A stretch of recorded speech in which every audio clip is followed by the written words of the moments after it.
From translation, ISV International Standard Version, this 153 day of the year, today we are reading passages, Job 5-7, Job chapter 5, verses 1 to 27. Call now. Is there anyone who will answer you? To which of the holy ones will you turn? Resentment kills a fool, and envy slays the simple. I myself have seen the fool taking root, but suddenly his house was cursed. His sons are far from safety, crushed in the gate with no one to defend them. The hungry consume his harvest, taking it even from among the thorns, and the thirsty pant after his wealth. For misery does not come from the earth, nor does trouble sprout from the ground. But a person is born to trouble as surely as sparks fly upward. But as for me, I would seek God, I would place my cause before God. He does great things that cannot be fathomed, and marvelous things that cannot be counted. He gives rain on the earth and sends water on the fields. He sets the lowly on high, and those who mourn are lifted to safety. He frustrates the plans of the crafty, so that their hands accomplish no work.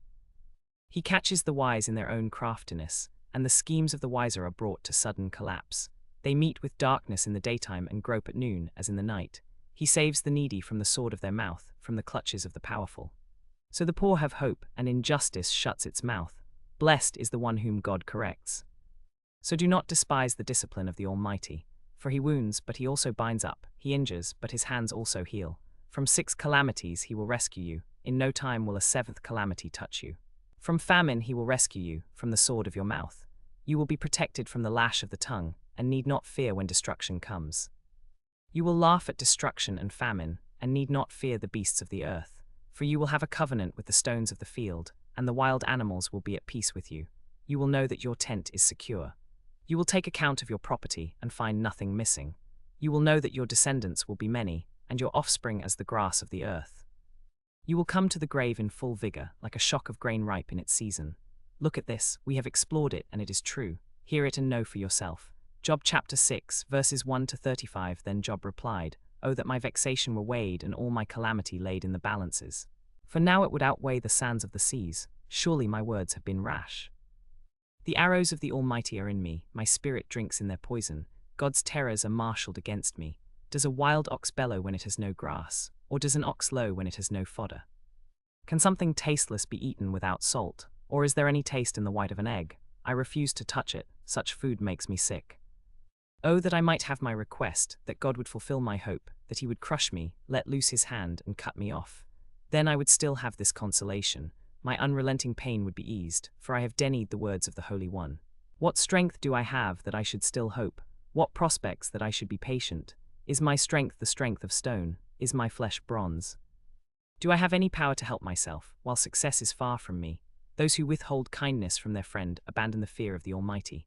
My brothers are as undependable as intermittent streams, as streams that overflow in the winter, but which are dark because of thawing thorns, where foam is hidden under their ice. In the heat they disappear. When it is hot they vanish from their place.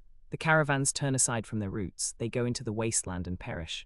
The caravans of Tema look with hope, the travelers of Sheba look in vain. They are distressed because they were confident. They arrive there only to be put to shame. You too are of no help, you see with alarm what I suffer. Why did you come to me when I was in trouble? Why did you ask if my distress had ended? Is it because I did not refuse to help the poor, or that my hands refused to give to the fatherless? Teach me, and I will be quiet. Show me where I have been wrong. How correct are your words, how convincing your arguments. But you prove nothing, you have no answer for me. You would even orphan my children and leave my wife a widow. Have I said to you, give me something for my possessions, or offer a ransom for me from your wealth, or save me from the hand of the enemy, or rescue me from the power of the ruthless? Teach me, and I will be quiet. Show me how I have been wrong.